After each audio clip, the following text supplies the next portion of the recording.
Boa noite, muito bem-vindos a mais um programa Descortinando Selfie, que é realizado pela Federação Espírita do Estado de Sergipe, com produção e transmissão da FES TV, da Rede Amigo Espírita e com apoio da Web Rádio TV, Nova Luz, Web Rádio Fraternidade TV, Secal TV7 e Nave TV. Meu nome é Janaína Cavalcante e tenho o prazer de estar mais uma vez com vocês neste programa. No mês de outubro, teremos uma pausa organizacional no nosso programa. Tiraremos um tempo para aperfeiçoarmos nossa programação e trazermos um programa renovado e cheio de novidades para vocês, mas não fiquem tristes. Acompanhe nossas redes sociais e os outros programas da FES TV, pois em breve retornaremos com todo o gás. E não se esqueça, o nosso programa é feito para vocês e com vocês. Então, sintam-se à vontade para enviarem suas perguntas no chat, para suas dúvidas, porque elas serão respondidas ao vivo pelo nosso convidado da noite de hoje. Então, para dar início ao nosso trabalho, trazemos sempre uma mensagem. E a mensagem é da veneranda hoje, de Joana de Ângeles, no livro Após a Tempestade, pela psicografia de Divaldo Franco.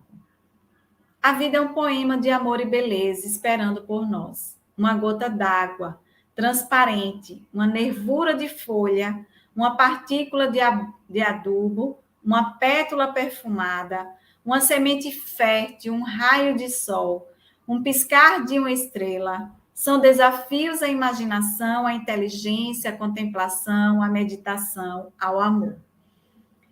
Espera pelo amanhã, quando o teu dia se te apresente sombrio e apavorante. Aguarda um pouco mais, quando tudo te empurrar ao desespero. A divindade possui soluções que desconheces para todos os enigmas e recursos que te escapam, a fim de elucidar e dirimir equívocos e dificuldades. Ama a vida e vive com amor, embora constrangido muitas vezes a incompreensão, sobre um clima de martírio e sobre um solo de cardos. Recupera hoje o desperdício de ontem sem pensares, jamais, na atitude simplista do suicídio, que é a mais complexa e infeliz de todas as coisas que podem ocorrer no homem. Então, refletimos, sobre esse tema na noite de hoje, e sobre essa mensagem, surgem os seguintes questionamentos. Sobreviventes são apenas os que tentaram o suicídio sem sucesso? Como auxiliar aqueles que já tentaram tirar a vida? Como as famílias e amigos podem seguir em frente? Esses e outros questionamentos serão respondidos esta noite, pois o tema do nosso Descortinando Selfie é Rede de Apoio aos Sobreviventes do Suicídio, como enfrentar as perdas. E para falar sobre esse tema, convidaremos o nosso convidado da noite de hoje, que é Nelson Tavares, psicólogo transpessoal, trabalhador das instituições Centro Cultural Espírita, do Funchal e Associação Casa dos Humildes em Portugal, e da Solidarity Spirit Society na Inglaterra.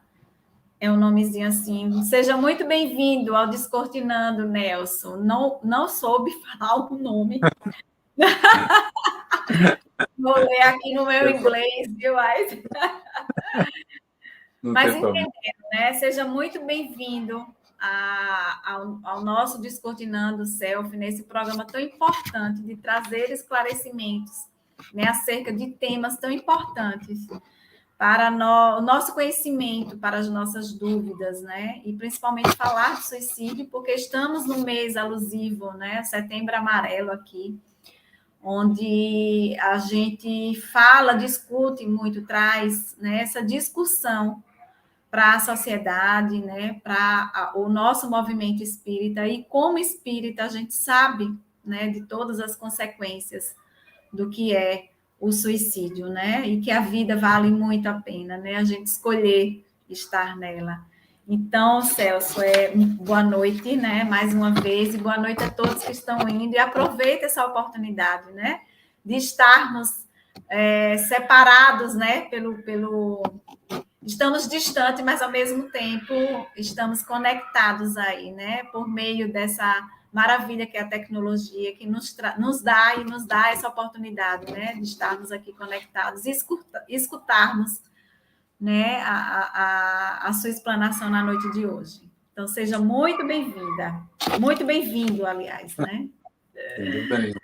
Obrigado, Janaína. Boa noite a você, boa noite a todos que nos veem, que nos escutam. É um prazer, uma alegria estar aqui de volta no Descortinando Selfie, com os amigos da Federação Espírita do Estado do Sergipe, da FES TV e tantas outras que estão aí retransmitindo também. Sim. Também perdi a conta de quantas, para falar hoje de um tema que é tão delicado e tão importante, que a gente vem falando muito e cada vez mais nesse setembro especial amarelo, um tema que necessita cada vez mais ser discutido e elucidado, principalmente nós aqui da doutrina espírita, com um pouco mais de informação que vai além. E eu acho que hoje a gente vai falar muito de amor, principalmente. Num momento de muito sofrimento, de muita dor, nesse oposto exatamente da proposta de Jesus, que é o amor, tem, como a Joana de Anjos nos disse ainda há pouco, nessa mensagem, esse ato contra a própria vida, provavelmente não, ela afirma, né, o mais grave de todos, nesse processo de fuga. Então, nesse encontro consigo mesmo, essa busca na proposta de amor, é um pouco que a gente vai conversar um pouco nessa noite de hoje.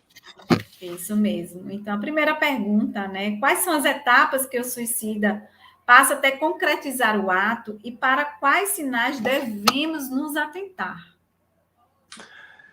Vamos lá, é o seguinte, o suicídio, na verdade, é uma construção, tá?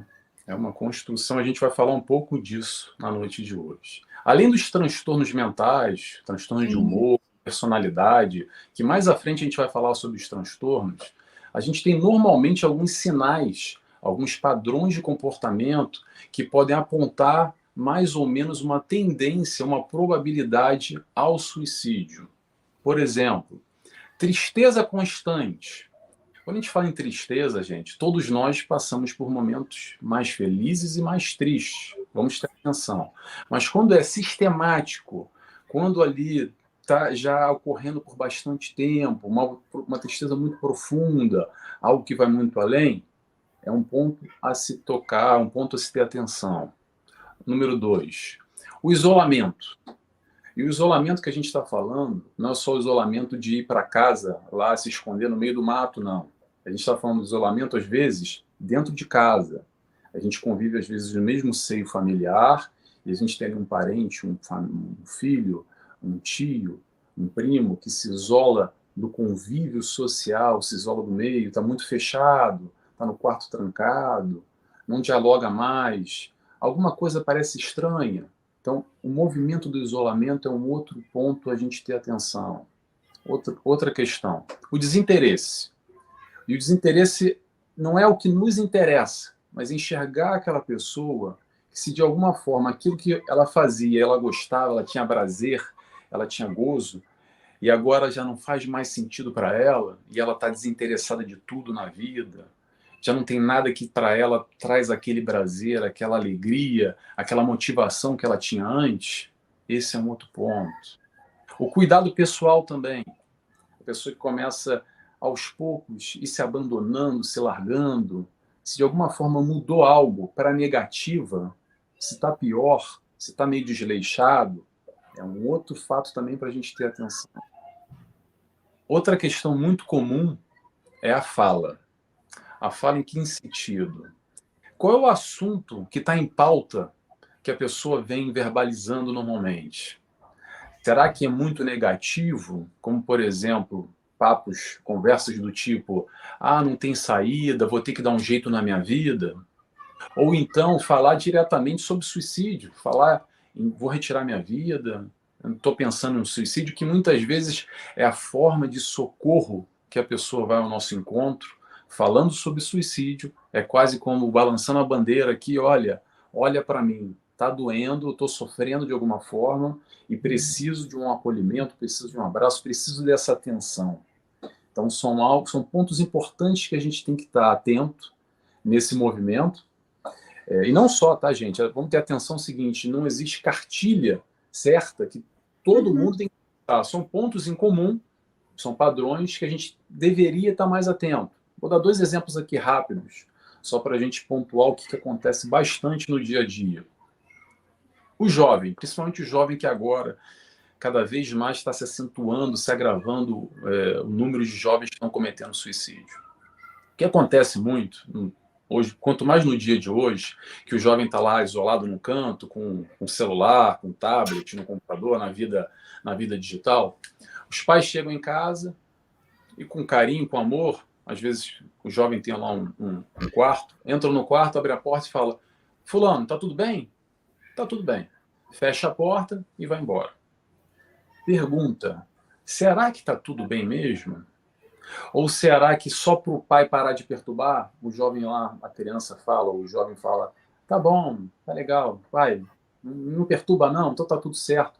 Mas às vezes está complicado. Tem alguma questão lá no fundo que ainda tem que ser elaborada. Então, principalmente os pais que estão mais atentos, que conhecem a dinâmica do filho, vamos ter cuidado, vamos ter atenção para esses tipos de mudança. Porque acontece, claro, aquelas mudanças das fases na adolescência, com certeza, mas vamos ter atenção para essas fases não ser algo mais grave.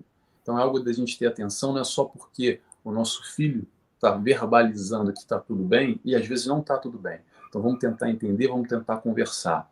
Só mais um exemplozinho para a gente dar continuidade aqui. Adulto, no cenário do adulto.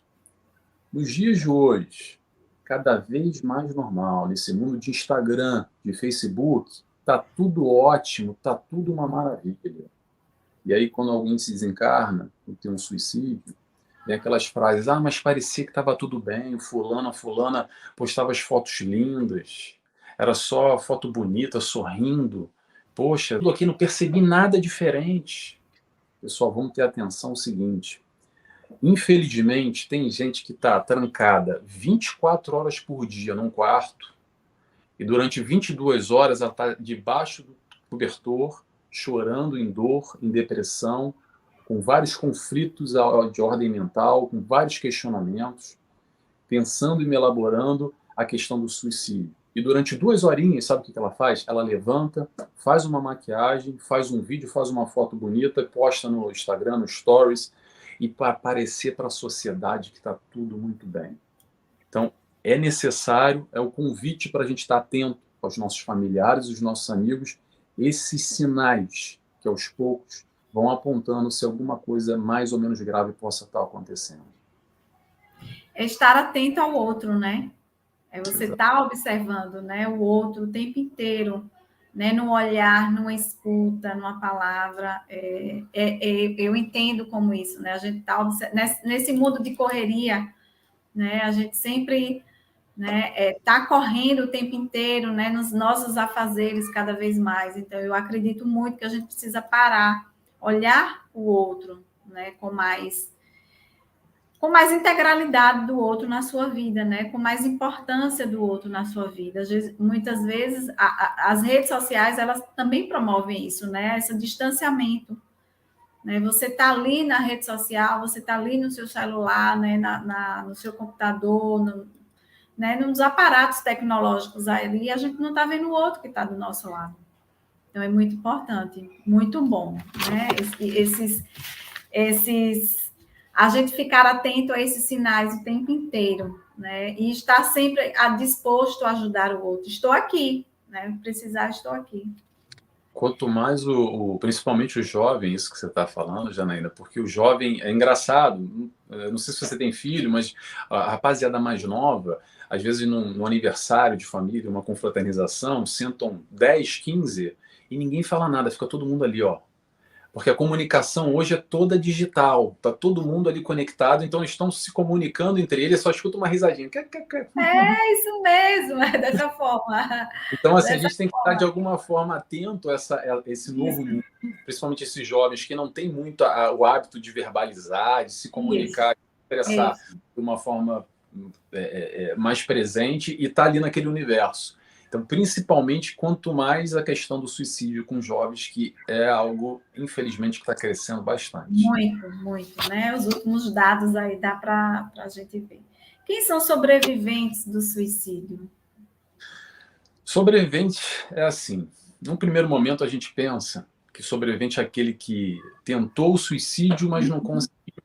Muito bem, mas não só. Eu vou responder essa pergunta sobre o sobrevivente, fazendo uma analogia aqui, voltando com aquela história da construção que eu falei ainda há pouco.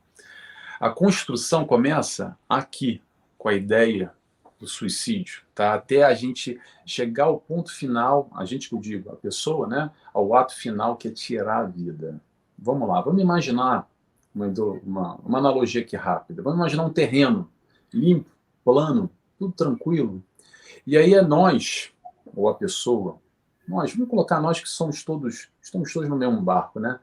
Nós, com os nossos conflitos, com as nossas questões de foro íntimo, a gente vai colocando ali, aos pouquinhos, um tijolo nesse terreno. E depois a gente coloca outro, e depois a gente coloca outro. Até quando a gente completa essa casa, digamos assim, e o último tijolo, que é o suicídio. Então, sobreviventes, acredito eu, que são todos aqueles que conseguem fazer o sentido inverso. É retirar tijolo pós tijolo. Como isso? Modificando padrões, modificando hábitos, modificando pensamentos. A tal da ideação do suicida, que é o pensamento suicida. É a vibração que a gente emite. Não acontece de uma hora para outra. Então a gente tem que estar atento exatamente nesse movimento que é muito aos poucos. Ninguém tem um rompante de tirar a vida. Eu acho que mais à frente a gente vai falar sobre isso. Eu já estou adiantando aqui. Não é de uma hora para outra que ninguém resolve cometer o suicídio. Então há toda uma construção. E eu acredito que o sobrevivente vai por aí. E não só. Sobreviventes são também aqueles parentes e amigos, que acho que é um pouco que a gente vai falar disso hoje à noite, esses parentes e amigos que ficaram aqui, que têm muita dor, que têm muito sofrimento e têm que seguir a vida e enfrentam enormes dificuldades. Então, de alguma forma, também, eu acredito que eles se enquadram nesse contexto de sobrevivente. Uhum. Quem desencarnou o parente, foi o filho, foi o amigo, e ali há esse rompimento, esse processo de luto e de muita dor, e é muito difícil. E não só esses que ficam precisam de tanto amparo, tanto carinho, tanto amor, como esse espírito que atentou contra a própria vida. Verdade, perfeito. É mandatório que um suicida esteja passando por algum transtorno psicológico ou a tentativa pode acontecer bruscamente? Você praticamente já respondeu, né? É assim, muitos passam exatamente por um transtorno diagnosticado, né, mas não necessariamente. Como a gente falou, se acontece bruscamente, não é de uma hora para outra.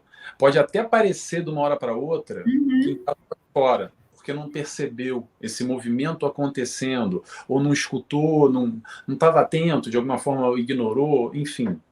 Mas há muito tempo, sem dúvida alguma, esse assunto faz parte desse universo dessa pessoa que está pensando, está maturando, está construindo, está ruminando essa opção, essa busca, essa fuga como uma alternativa para a felicidade. Uma coisa importante a gente falar, gente, aqui, que é o seguinte, abrindo aqui o parênteses, é que a questão do suicídio, na verdade, esse atentado contra a vida, todo esse movimento, ainda assim a busca pela felicidade.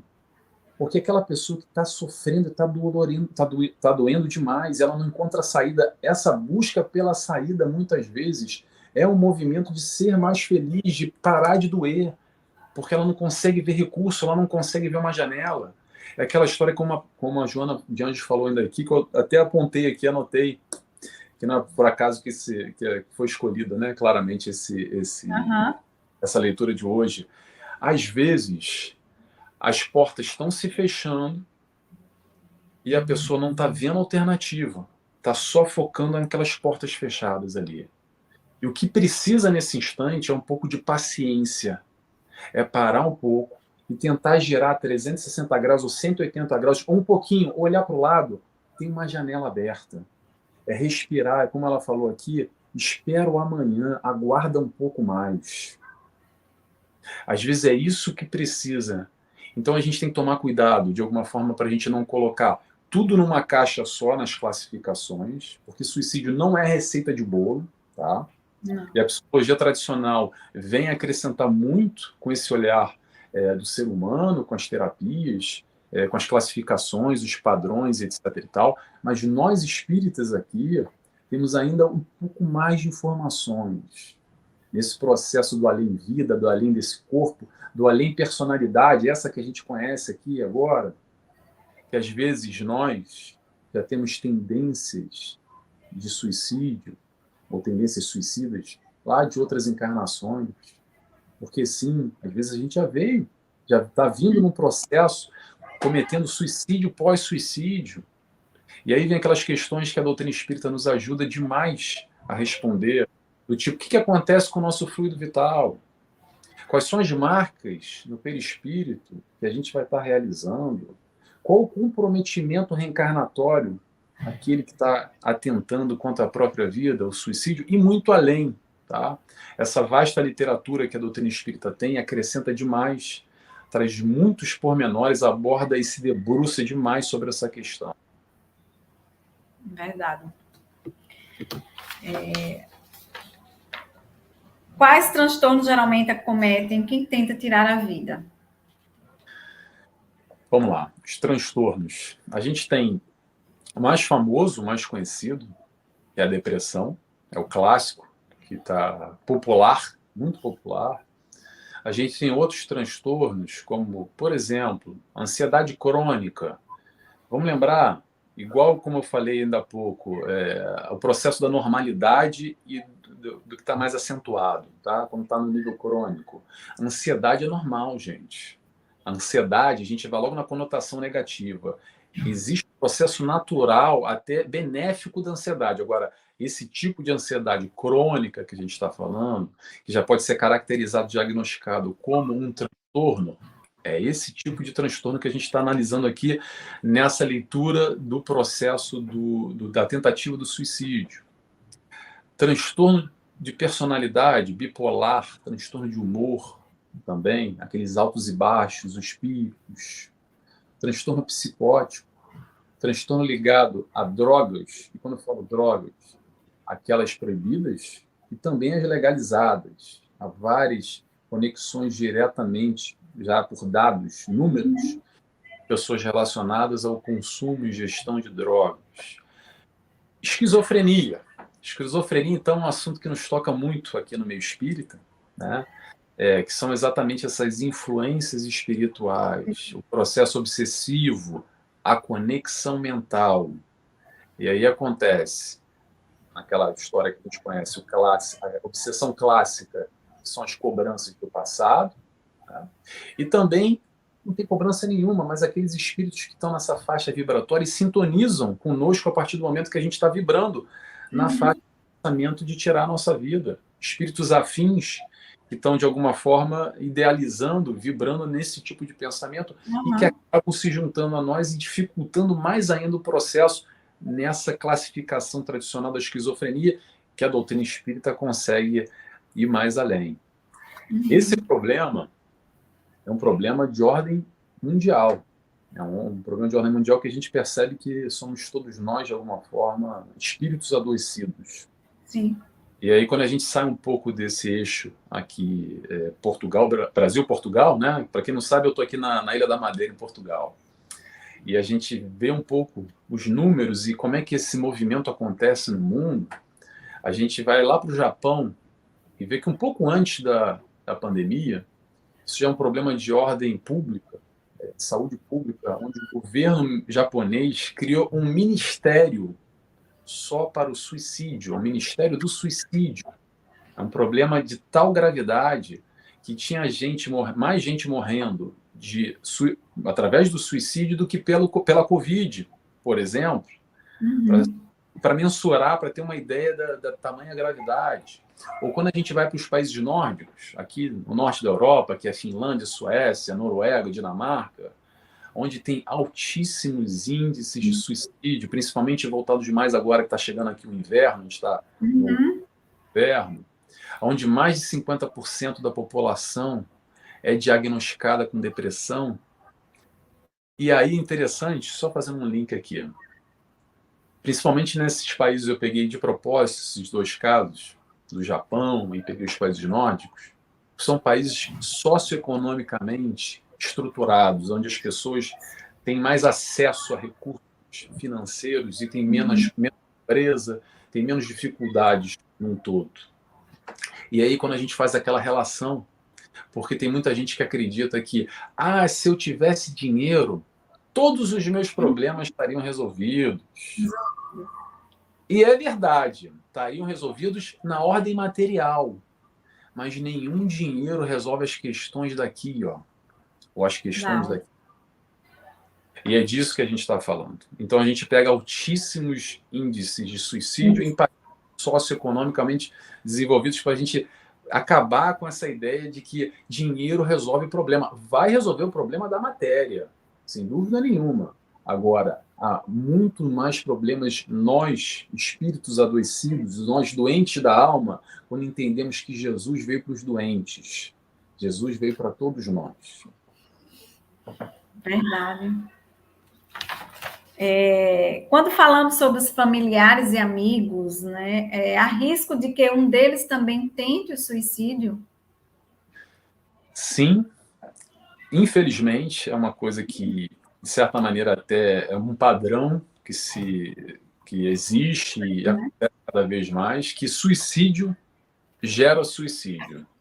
É muito comum ali os parentes com muita dor, com muito sofrimento, não aguentarem a pressão e se suicidarem, ou muitos que se sentem responsáveis de alguma forma também tiram a sua vida num processo de se autopunir, uma autopunição ainda naquele conceito enraizado que a gente traz muito ainda da igreja, da questão da punição. Então eu não mereço porque a culpa foi minha. A gente vai falar um pouco mais à frente sobre culpa também.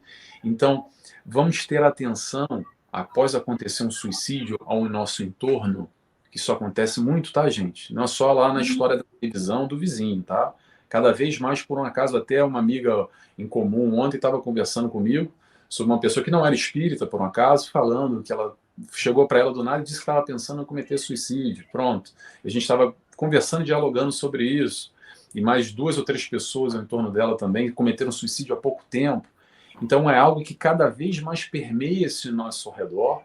Então a gente tem que ter atenção, ou deveria, o convite a gente ter atenção, nesse entorno do suicida. Após acontecer o ato, que infelizmente acontece, a gente está atento aos parentes, aos amigos em comum, que a gente tenha muito tato, muita atenção, muita vigilância, muito carinho, muito amor para essa tragédia não ficar maior. Para, às vezes, um suicídio não gerar outro e não gerar outro em cadeia, quase que o dominó que vai derrubando peça após peça. Então, acontece e está aí algo a gente ficar bastante atento, sem dúvida alguma. Acontece mesmo, inclusive, esse início desse ano, tem alguns conhecidos, né, que foram 3, né, de uma mesma turma, 3 amigos, que cometeram suicídio, né? Então, e isso impacta muito, né? É do interior e você impacta, é uma região aqui do município do nosso estado, e impactou muito, né? E a gente se aprofundar nisso, porque, né, disso ter acontecido, né? 3 amigos, cada um, acho que de 2 meses a diferença, uma coisa assim. Então, acontece, né? Acontece. Acontece com o nosso vizinho, acontece com a nossa família. Eu também tenho, né? Não é da minha família propriamente, mas eu tenho também uma pessoa, uma conhecida, um amigo também que tirou a sua própria vida e a gente vê o impacto, né? Desse ato, né? O quanto impacta, né? No seu entorno ali, tanto familiar como nos amigos. Então, é a gente prestar, né, atenção, estar atento, né, a isso mesmo. Você acabou de falar da culpa, né? Então vem a perguntinha aí, a culpa, né? Que muitos familiares sentem por não ter percebido ou ignorado sinais. Isso, para mim, pelo que eu vivenciei, né, com essa pessoa, esse amigo, é justamente isso, esse impacto que ficou na família dele, essa culpa, né? Carregando, né, a família aí, ainda impactada, né? Tendo que ser cuidada, acolhida. E realmente essa culpa ela é muito forte. Isso também é outro padrão, é algo que é normal acontecer, que são aquelas frases, aquele sentimento, não é porque é frase de falar, não, é o que a pessoa realmente sente, do tipo, ah, mas se eu tivesse feito isso, eu tivesse feito aquilo, a culpa foi minha porque eu não percebi, ah, se eu tivesse tentado antes alguma coisa que eu não tentei, e a pessoa acaba buscando, trazendo essa responsabilidade, como se ela tivesse feito alguma coisa no passado, teria resolvido o problema. E questões que a gente tem que estar atento. O passado é difícil de desvincular, mas nós, de alguma forma, fizemos o nosso melhor. Ah, eu poderia estar mais atento, ah, poderia ter acontecido aquilo. Calma, gente, calma, tá? Vamos entender o seguinte, que por mais que a gente ame esse amigo, esse ente querido, e que a gente tenha tentado o melhor ou com muito amor, ainda assim, vamos entender uma coisa, cada um de nós é responsável pelas nossas ações. Então você pai, você mãe, você irmão, você amigo, não é responsável por aquilo que aconteceu. E vou repetir, não é responsável. O que nos cabe, depois do ocorrido, é o que? É orar e principalmente entregar. É vibrar positivamente e principalmente entregar na mão do Pai, na mão da espiritualidade de luz, que provavelmente está com esse espírito, está em muito sofrimento e precisa de muito amor. Então, a culpa da responsabilidade só vai gerar mais negatividade, só vai nos congelar, nos deixar nesse passado, nos punindo por algo que não faz parte da nossa responsabilidade. Então vamos ter atenção a isso, que é algo muito difícil e algo que a gente tem que ter também muita atenção e muito carinho, muito acolhimento com esses parentes, com esses entes queridos que sofrem tanto quanto o espírito que desencarnou e às vezes não conseguem virar a página da vida, não conseguem caminhar mais e ficam presos àquele fato que aconteceu, que foi muito triste, muito doloroso há 20, 30 anos atrás e às vezes se perde, entre aspas, tá, gente? Entre aspas aqui, para quem não está me vendo, se perde uma encarnação porque a gente está vinculado a sentimentos, a emoções do passado, que foram difíceis e ninguém está querendo diminuir a dor de ninguém. Ok? Mas é importante, no nosso contexto da vida, que a gente está aqui, a nossa evolução é individual. A gente ama muito e tem essa troca, essa relação com o nosso parente, com o nosso filho, com os nossos amigos.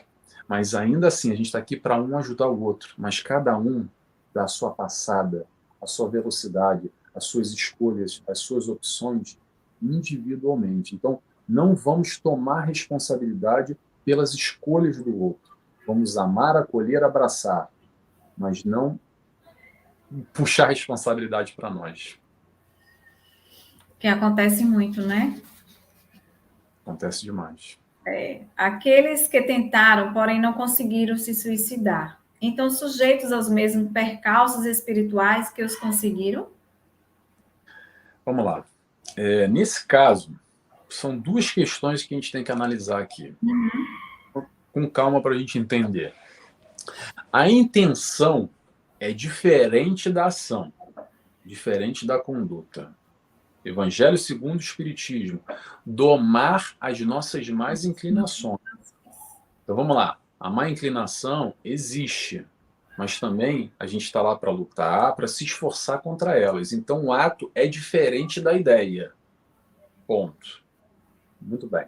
Agora, o pensamento, essa vibração, essa ideia, essa hipótese suicida, até o ato final, de alguma forma, desde o primeiro momento até o ato final, sempre vai estar, de alguma forma, mais ou menos conectados, nós vamos estar conectados com essa questão, com essa vibração baixa.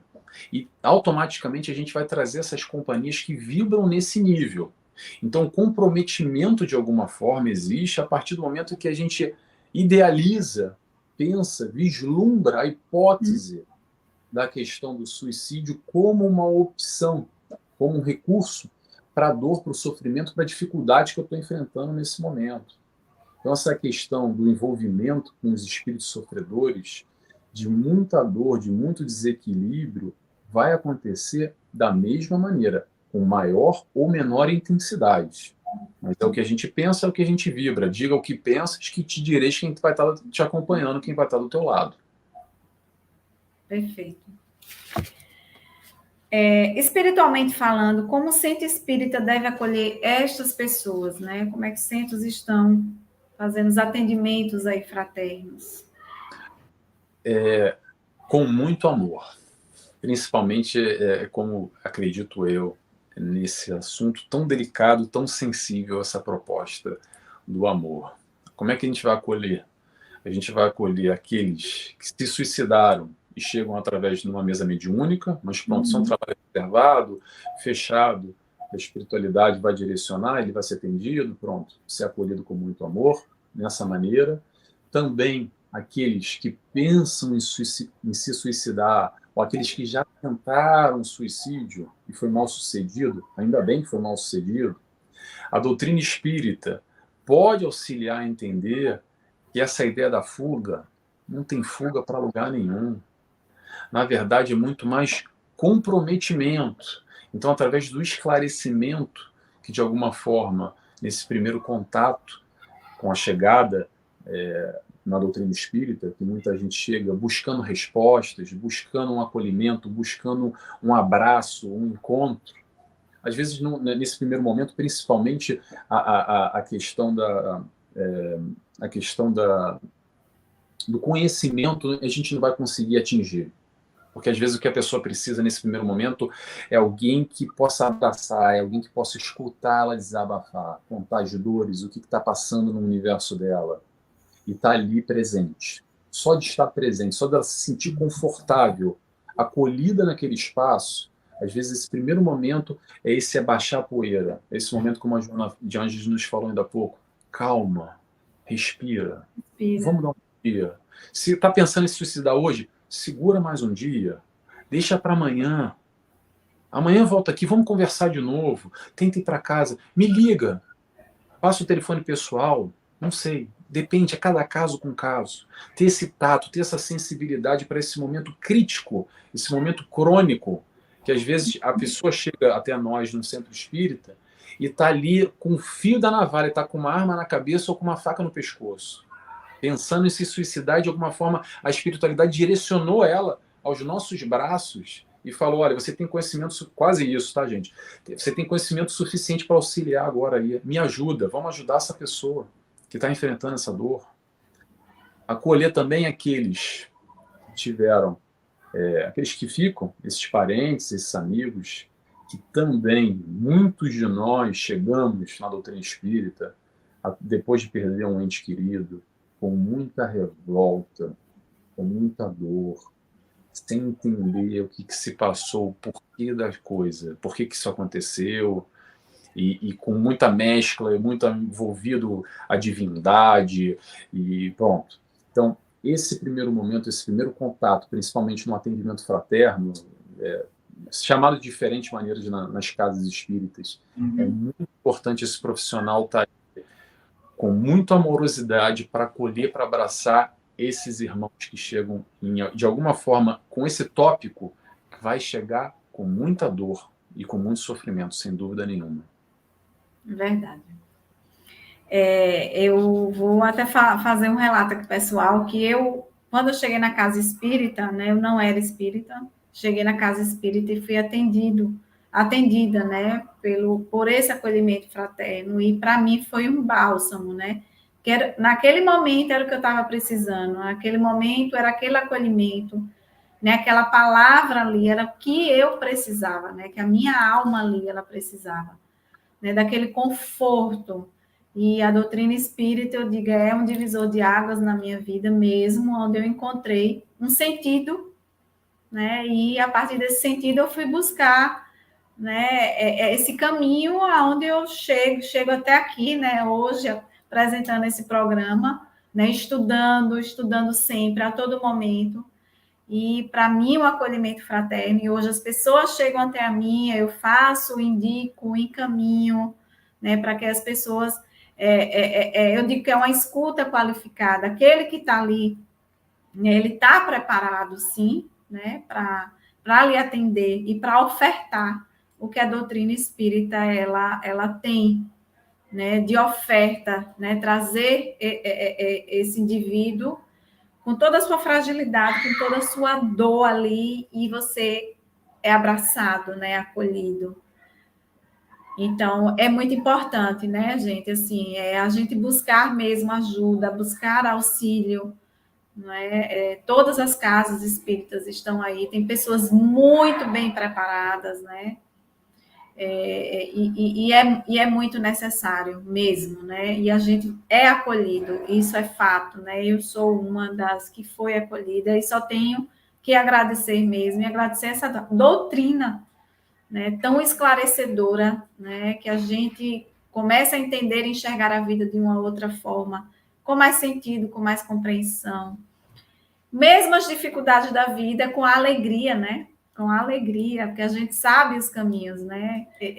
Resgatar esse sentido da vida mesmo, né? O nosso propósito, qual é a minha missão aqui, né? Nesse planeta, aqui nesse mundo. Que tipo de terapias são aconselhadas para sobreviver? Peraí. Desculpa, Janaína. Não, Deixa eu não, fazer. eu que estou aqui. Não, que é importante. Sabe por quê? A sua história é igual à minha. Somos dois. Também cheguei em muita dor, cheguei em muito sofrimento. Quero compartilhar isso também, porque eu acho que é importante. Como você também não era espírita, cheguei num processo de muita dor, de muito sofrimento, até uma casa espírita, muita confusão, processo de mediúnico aflorando, joguete, enfim. Resumindo a história, a importância desse primeiro contato que foi para a Janaína e que foi para o Nelson. Porque talvez se ele não tivesse ali alguém qualificado que pudesse nos passar nesse primeiro momento, talvez a gente não estaria aqui agora. A gente teria ficado um outro canto e a gente foi, entre aspas, parar num centro espírita ali, naquele momento, naquela hora, a Janaína, provavelmente em Sergipe, eu fui no Rio de Janeiro, quando eu vivia no Brasil, pronto. Mas, de alguma forma, ali a espiritualidade nos encaminhou e tivemos a oportunidade, através de um doutrinador, de uma pessoa do atendimento fraterno, enfim, quem quer que seja que esteja ali na função, essa pessoa qualificada, como você falou, e essa importância que através dessas pessoas que talvez foi a chave da virada para a nossa vida. Eu compartilho com você exatamente essa história, me vi no seu relato aqui. É verdade, né? É como se fosse assim, é uma renovação, né? Você Exatamente. toma aquele gás, você se nutre, agora é comigo, agora eu preciso seguir, né? Então, assim, é fantástico, eu digo que é maravilhoso. Então, a nossa última pergunta, né? Quais são as terapias, né, para esses sobreviventes que você aconselha, principalmente que tentaram o suicídio? Vamos lá. É assim, a terapia oferecida pelos profissionais da área de saúde tem muitas diferentes linhas de auxílio, tá? Tem a comportamental, cognitivo, comportamental. Tem também agora a suicidologia, que se debruça exatamente no estudo e na terapia apropriada para isso. Porém, eu vou dar aqui o meu depoimento pessoal, tá, gente? De novo, não tem receita de bolo, mas eu acredito que aqui no nosso meio espírita, e principalmente o que a doutrina espírita pode nos auxiliar como complemento ainda mais nessa ótica sobre essa questão do suicídio especificamente. Para mim, a mais eficaz, a melhor de todas as terapias é o amor-terapia. O amor-terapia é a terapia de Jesus. É exatamente a distância da proposta do amor que Jesus trouxe, que nos leva contra o nosso próprio instinto já adquirido, que é o instinto de defesa, o instinto de preservação pessoal. Então a gente tem aqui opostos, literalmente. com essa nossa distância da compreensão, do entendimento do amor que Jesus nos trouxe. Então, o que a gente deve fazer? Claro que a amor-terapia é uma terapia. O Joana de Anjos fala muito sobre isso, e não só os espíritos. Que a gente tem ali o passo a passo. E como é que é esse passo a passo? É trabalho. É cultivar esse amor próprio, esse amor a si mesmo. É aprender a amar. O amor não é uma virtude que caiu do céu, como bateu na cabeça. Aprendi a amar. O aprendizado no amor.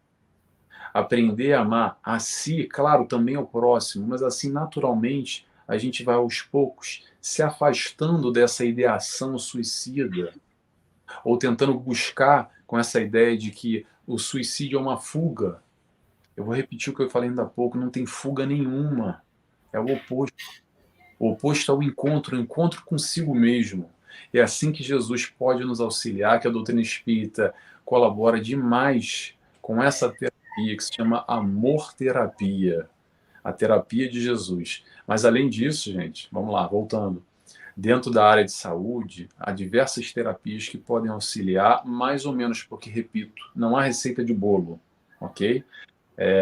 Funciona diferentes processos para diferentes pessoas em diferentes momentos, em diferentes estágios. O nosso processo de compreensão, talvez o que funciona para o Nelson não vai funcionar para a Janaína, não vai... Cada um.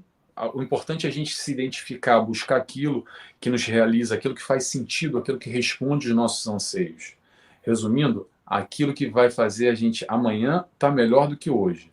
Então essa é a busca, penso eu, de algo que faça sentido para aquele que está buscando ou procurando alguma coisa para estar melhor e assim estar mais feliz, que na verdade é isso que todos nós estamos buscando. Isso mesmo, né? Escolher pedir ajuda, né? Com certeza. Escolher pedir ajuda.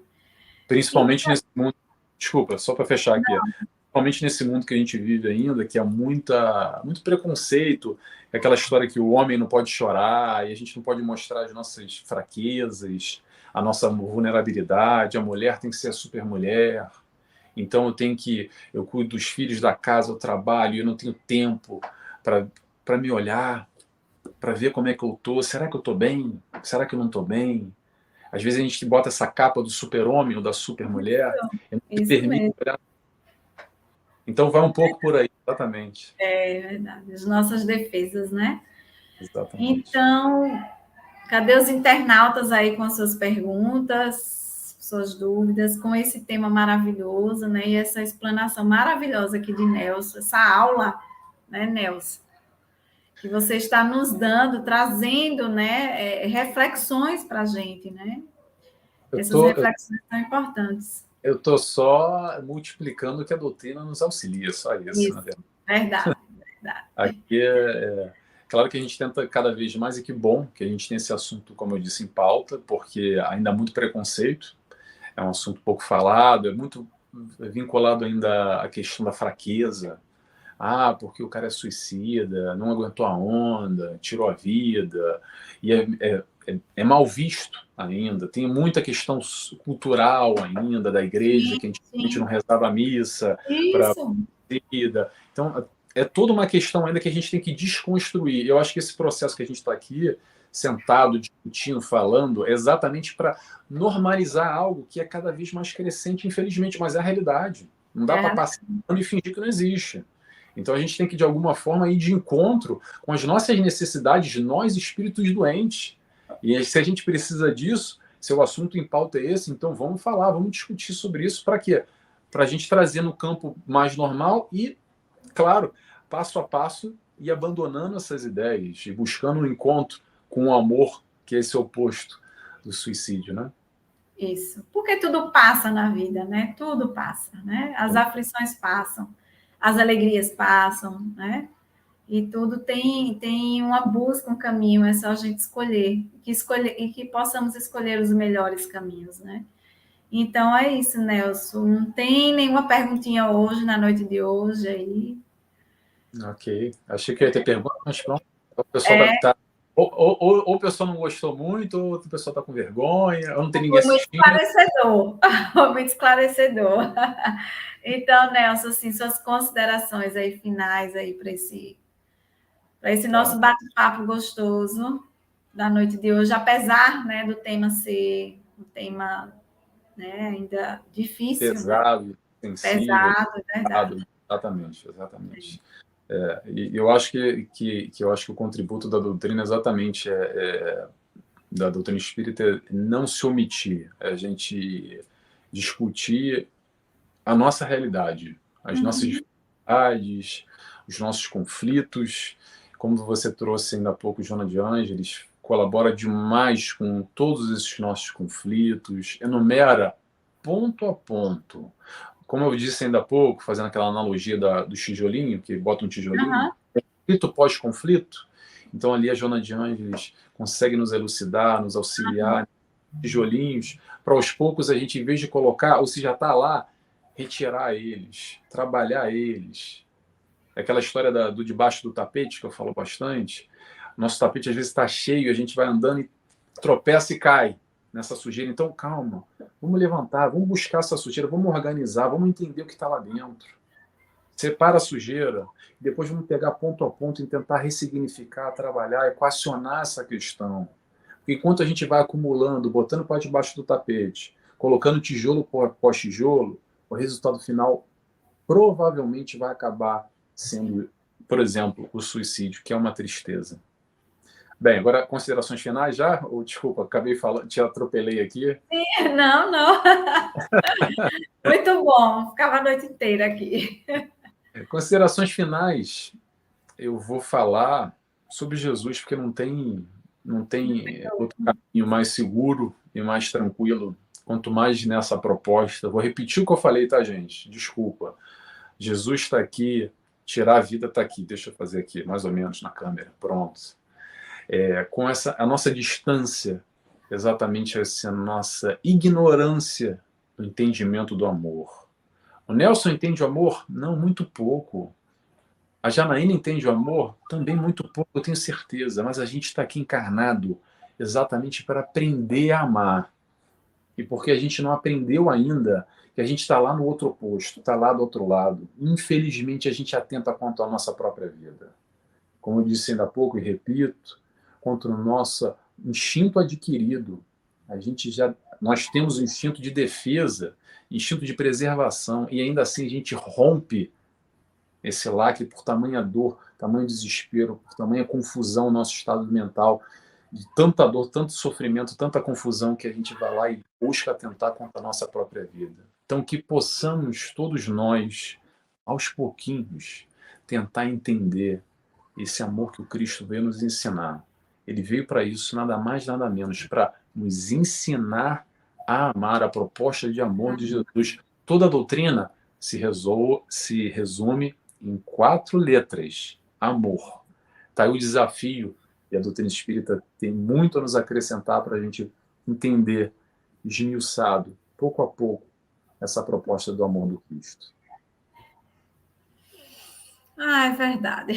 Que lindo. Obrigada, Nelson, Eu que por essa agradeço. noite, por Eu que agradeço. trazer, né, com tanta leveza esse assunto, né, para as nossas reflexões, né, por partilharmos, né, nessa noite e entendermos o nosso papel aqui, né, nesse mundão aí, né, qual o nosso papel, quais as nossas escolhas, entendendo que tudo passa, as nossas aflições, as nossas dores, e tudo tem um sentido, né? Tudo tem um para quê, né? E que a gente escolha ficar, né? Escolha a vida e viver nela plenamente. Então, muito obrigada, Nelson. Prazer, mais uma vez, em conhecê-lo. Prazer também. Muito bom. E convidando aí os internautas, né, que se inscrevam, vão lá no canal do YouTube, né, no canal lá da FES TV, no Facebook da Federação Espírita, e para que a gente fique, né, que a gente busque conhecimentos cada vez mais, a doutrina espírita, ela está aí, né, para esses esclarecimentos, né, para nos aprofundarmos e principalmente nos conhecermos mais, né, como seres humanos e como os filhos de Deus, né? Que somos esse reservatório de amor que Jesus nos ensina, né, a amar, amar sempre, a todo momento. Então é isso, gente. Muito obrigada pela noite de hoje. Muito obrigada, Nelson. Muito obrigada, Ivana, que você está aí atrás nos bastidores aí, com esse programa maravilhoso. E convidando vocês para a próxima quarta-feira, às 19h30, estaremos novamente aqui com mais um tema maravilhoso e com mais um convidado. Então, boa noite, fiquem com Deus. Tchau, tchau. Boa noite.